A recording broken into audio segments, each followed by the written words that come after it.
భీమిలిలో అటు సముద్రం ఇటు జన సముద్రం కనిపిస్తా ఉంది ఈరోజు.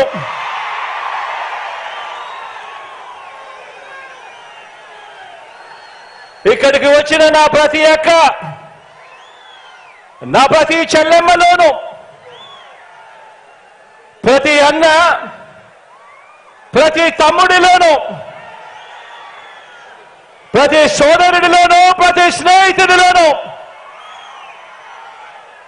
ప్రతి అవ్వలోను, ప్రతి తాతలోను, మీ అందరిలోను, ప్రతి ఒక్కరిలోనూ నాకు కురుక్షేత్ర యుద్ధానికి సిద్ధమైన పాండవ సైన్యం సేనాధిపతులు ఇక్కడే కనిపిస్తా ఉన్నారు. ఈ వేదికలో నుంచి ఇక్కడే చూస్తా ఉంటే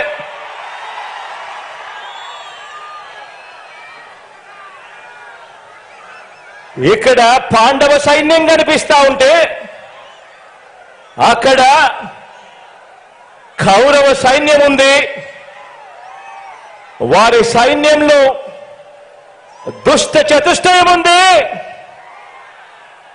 గజదంగల ముఠా ఉంది. వాళ్లకు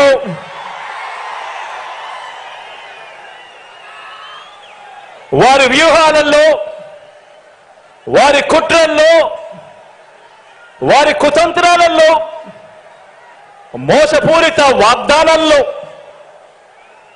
వెన్నుపోట్లు, పొత్తులు, ఎత్తులు, జిత్తుల పద్మవ్యూహం కనిపిస్తా ఉంది అక్కడ. కానీ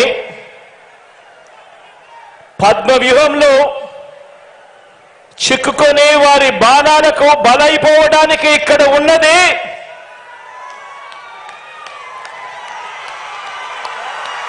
అభిమన్యుడు కాదు,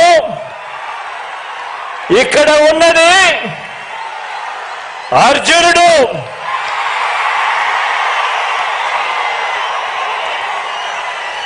ఆ అర్జునుడికి తోడు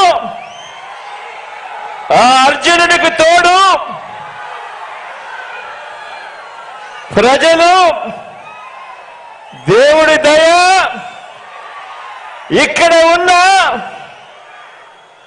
నా అన్నదమ్ములు, నా అక్క చెల్లెమ్మలందరూ,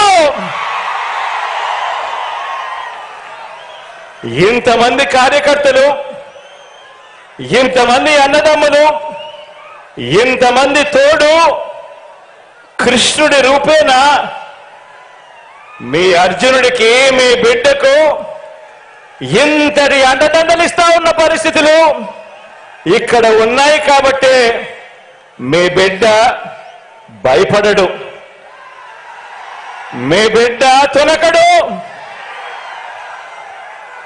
మీ బిడ్డకు మీ అందరి అండదండలు ఉన్నంత కాలం, ఈ 56 నెలల్లో మనము పేద ప్రజల మీద ప్రేమతో, బాధ్యతతో అమలు చేస్తా ఉన్న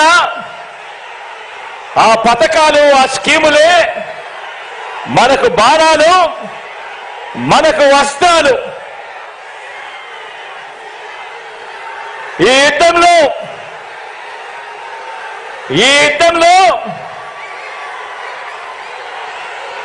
175కు 175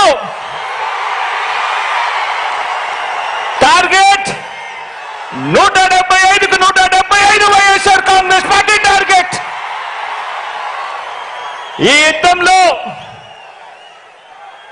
వైఎస్ఆర్ కాంగ్రెస్ పార్టీ గెలిపే లక్ష్యంగా దేవుడి దయతో మనం ప్రతి ఇంటికి, మనం ప్రతి ఊరికి, మనం ప్రతి ప్రాంతానికి చేసిన మంచి వల్ల చంద్రబాబుతో సహా అంతా కూడా ఓడాల్సిందే అని చెప్పి కూడా ఈ సందర్భంగా చెప్పడానికి గర్వపడతా ఉన్నా.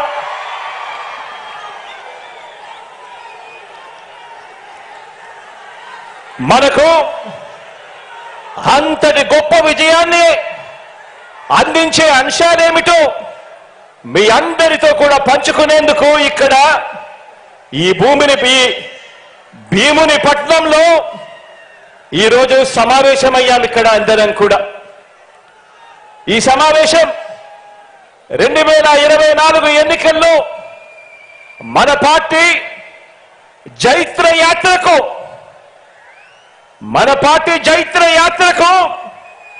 మరో 25 ఏళ్ల పాటు మన సంక్షేమ అభివృద్ధి పాలన కొనసాగింపునకు సన్నాహక సమావేశం ఈరోజు ఇక్కడ ఈ భీముని పట్నంలో జరుగుతా ఉంది.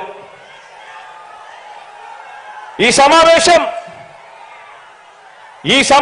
మన పార్టీని భుజాన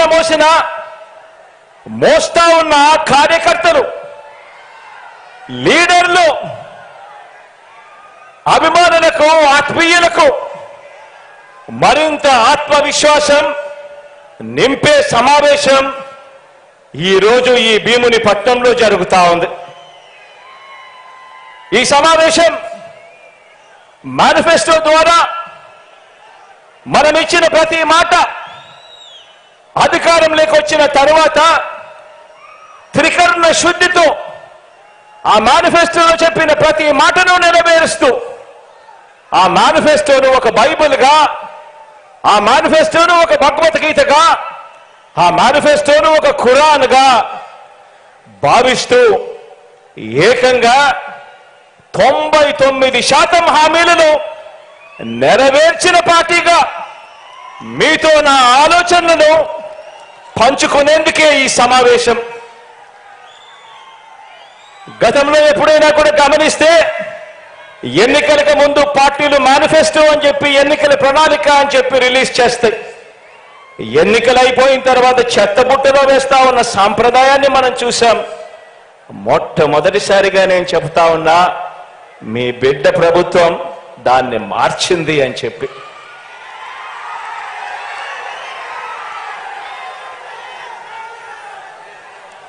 మనం మార్చాము కాబట్టి, ప్రజలకు మనం దగ్గరయ్యాము కాబట్టి ప్రతి ఇంట్లోనూ మీ బిడ్డను, మన వైఎస్ఆర్ కాంగ్రెస్ పార్టీని తమ పార్టీగా ప్రజలు భావిస్తా ఉన్నారు. కాబట్టి చంద్రబాబు లాంటి 75 ఏళ్ల వయసు మళ్ళిన నాయకుడు, ఆ చంద్రబాబు నాయుడు గారు ఒంటరిగా పోటీ చేసే ధైర్యం లేక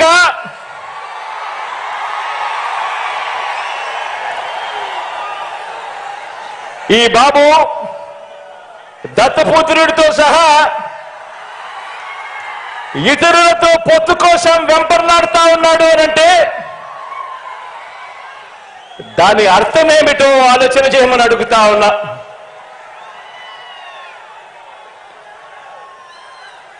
ఈ చంద్రబాబుకు తాను ఫలానా మంచి పని చేశానని కానీ, తాను ఫలానా మంచి స్కీమును తెచ్చానని కానీ చెప్పలేక మళ్ళీ కొత్త వాగ్దానాలతో గారడీ చేయాలని చూస్తున్నాడు అని అంటే దానికి అర్థమేమిటి? దానికి అర్థమేమిటో తెలుసా?